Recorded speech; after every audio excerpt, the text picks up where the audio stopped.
Hugo, on a toujours la boucle, je crois, dans le chat. Est-ce que vous entendez la boucle? Il me semble que pour l'instant, c'est l'heure de la petite histoire, de la grande histoire, Hugo, je pense. Bonjour Ekat. Bonjour. Ekat, vous êtes un personnage à part. Depuis 2016 et le décès d'une de vos consoeurs dans le sud de la France, vous êtes devenue la doyenne des sorcières de France. Effectivement. Les médias vous connaissent bien. On peut vous lire dans un long papier, par exemple, réalisé par nos amis d'Ouzbek Erika. Vous avez eu les honneurs de la DER de Libé. La DER de Libé, c'est la dernière page du quotidien Libération, qui est un portrait, une mise à l'honneur des journalistes de Libération. Et toutes ces raisons m'ont fait dire que vous aviez tout à fait votre place sur ce plateau. Merci. Alors, on va peut-être parler de vous, puisque vous êtes là. Vous avez exercé, je pense, 2 ans comme avocate pénaliste. C'est ça. Et vous avez choisi de devenir sorcière. C'est ça. Pourquoi on passe d'avocate pénaliste à sorcière? Oh, j'ai toujours souhaité faire de l'occultisme, depuis ma plus tendre enfance, si j'ose dire. Mais pour des raisons,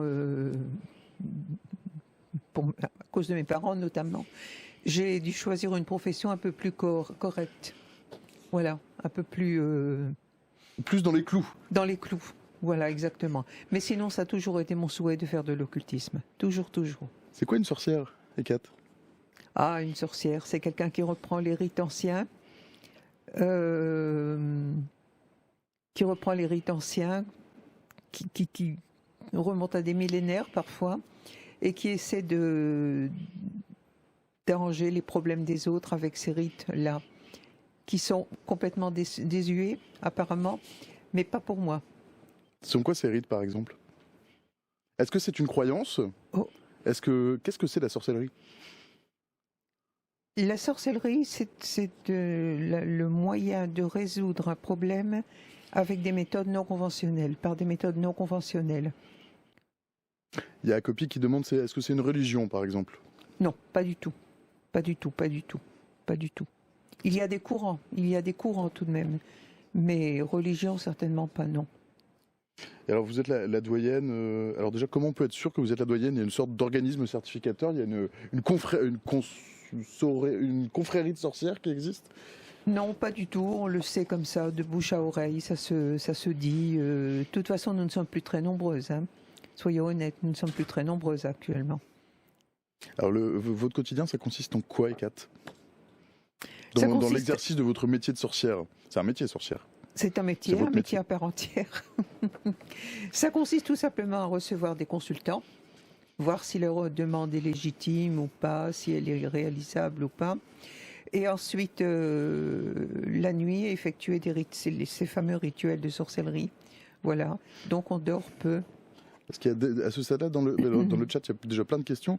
Il y a Besten Ketsa qui dit c'est quoi justement ces rites anciens dont Ekat parle? Alors ils sont peut-être secrets. Ils sont secrets. Ils sont transmis comment ces rites? De maître à disciple. De maître à disciple. Moi j'ai eu 3 maîtres. Hein. En fait, 10 ans d'apprentissage et 3 maîtres. C'est qui les personnes qui viennent vous voir et on vient vous voir pourquoi? Donc ce sont des consultations qui sont payantes, comme un psy, comme un... C'est ça. Bon, c'est ça. Mais vous ne faites pas de la médecine, je le dis pour... Jamais, jamais, jamais. Ça, je m'en défends. Et ce n'est pas votre prétention. Je m'en défends et je n'ai pas envie de me retrouver entre 4 murs, entre les 4 murs d'une prison. Voilà. Et puis chacun son métier, je veux dire. Voilà. Moi, je ne suis pas médecin. Je ne suis pas. J'ai un autre arsenal à ma disposition pour aider les gens. Alors, par exemple, qui vient vous voir? On vient vous voir pour quel type de problème? Alors, en majorité des femmes, je dirais, moyenne d'âge entre 25 et 50 ans, et des hommes aussi, beaucoup, mais un peu moins quand même. Plutôt des femmes. Plutôt des femmes, plutôt des femmes. On a en tête, quand on parle de sorcières, hein, des chaudrons, des chapeaux pointus, des chats noirs, des grimoires. Oui. On a aussi celle de marabouts un peu sans scrupules qui profitent de la crédulité, de la solitude des gens. Oui. Ça, vous devez l'entendre aussi? Oui, je dois l'entendre. Et le problème, c'est qu'il est parfois difficile de convaincre quelqu'un qu'un marabout n'est pas sérieux. Vous avez des gens qui ne veulent pas l'entendre. Pourvu qu'il y ait une touche d'exotisme, c'est forcément bon. Eh ben non, pas du tout. Qu'est-ce que vous apportez de plus qu'un psy? Est-ce que vous êtes une concurrente d'un psy? Mon honnêteté personnelle irait jusqu'à vous dire que oui. Oui, parce que dans la pratique de la magie et de la sorcellerie, il y a tout de même une grosse part de psychologie, soyons honnêtes, bien sûr.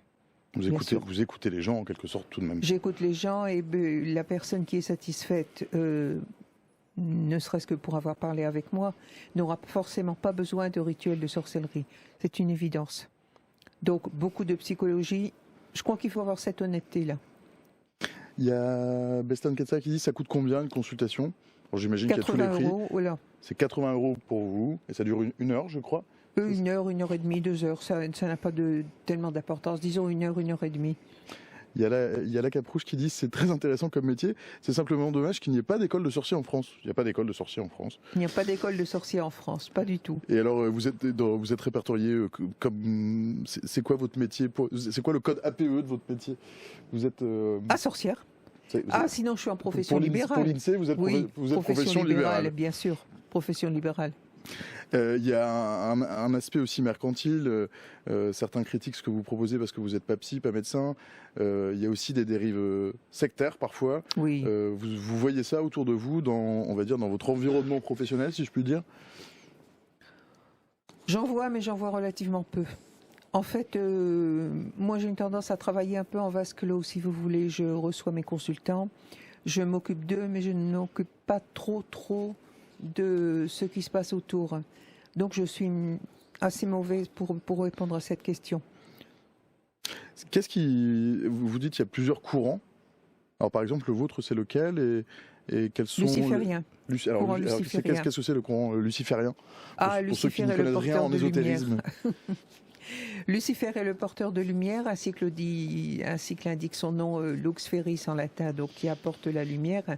En fait, le luciférien pense que Lucifer a voulu apporter aux hommes la connaissance que Dieu lui a refusée, et il en a été déchu.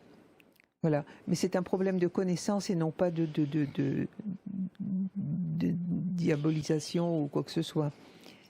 Voilà, Lucifer aurait voulu apporter la connaissance aux hommes et Dieu l'en a empêché. Voilà, c'est ça la grande idée. Et alors, il y a d'autres courants un peu concurrents? Oh oui, pas concurrents. Il y a des courants importants. Il y a des courants satanistes, il y a des courants, lucifériens, wiccans, païens, oui, bien sûr. Merci, Hécate.